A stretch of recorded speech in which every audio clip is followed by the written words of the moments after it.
टूटा हुआ दिल ड्रामे की आज की किस्त में आपने देखा कि उष्णा का तारुफ कमाल से होता है तो इसके पैरों तले से ज़मीन निकल जाती है कि वो गयूर साहब का दामाद है। इसे यकीन नहीं आता कि सब कुछ जानते हुए ये शख्स मुझे ट्रैप कर रहा था कि मैं इदरान की साली हूँ, समीन की बहन हूँ। ये सब कुछ देखकर उष्णा को समझ नहीं आ रही वो कैसे रिएक्ट करे, और वहीं कमाल तो डर कर मारे भागते हुए जाकर कमरे में बंद हो जाता है। फिर छुपने की समझ नहीं आती तो वॉशरूम में जाकर बंद हो जाता है। ये कहाँ से आ गई, इसने मुझे देख लिया, मुझे क्या पूरी दुनिया में यही लड़की मिली थी बस आने के लिए, चक्कर चलाने के लिए। वो अब पछता रहा है अपने किए पर, और ऐसे में दरवाजे पर दस्तक होती है तो कमाल घबरा जाता है। दरवाज़ा खोलता है तो सामने शैला खड़ी थी। क्या हुआ कमाल, तुम एकदम से बौखला क्यों गए समीन की बहनों को देखकर? ये सुनकर कमाल घबरा जाता है। मैं क्यों बौखलाऊंगा इनको देखकर, तुम्हें कोई गलत फहमी हुई होगी।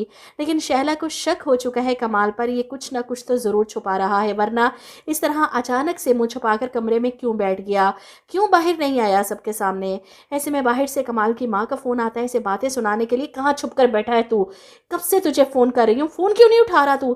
जिस पर कमाल कहता है यहीं पर हूँ और कहाँ जाऊँगा, और आप मुझे फ़ोन क्यों कर रही हैं? जिस पर माँ बातें सुनाती है, मनहूस इंसान, वो लड़की यहाँ भी टपक पड़ी। अगर उस लड़की ने आज तेरा भांडा सबके सामने फोड़ दिया ना तो हम कहीं के नहीं रहेंगे। कमाल इसी बात पर तो घबरा रहा है कि क्या ऐसा करे कि उष्णा अपना मुंह ना खोले। आखिरकार इसके पास आखिरी रास्ता बचता है उष्णा को धमकाने का। वो इसे वॉइस मैसेज करके धमकियाँ लगाना शुरू कर देता है। मेरी बात ध्यान से सुनो, अगर तुमने एक लफ्ज़ भी अपने मुंह से निकाला तो इसका अंजाम बहुत बुरा होगा। अपने बूढ़े बाप के बारे में सोचो, हार्ट पेशेंट है वो। ऐसा ना हो कि एक बेटी की बर्बादी के साथ साथ दूसरी बेटी के घर के उजड़ने का गम हमेशा के लिए इन्हें मौत की नींद सुला दे।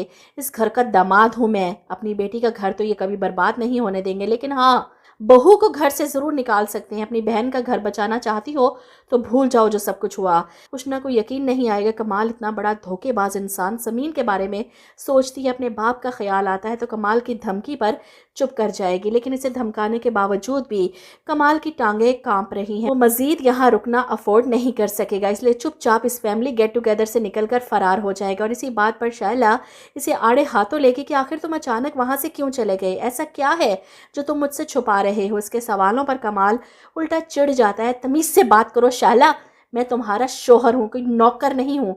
कमाल का यूं हाइपर होने पर शैला हैरान होती है क्योंकि इसकी हरकतें इसे मशकूक बना रही हैं।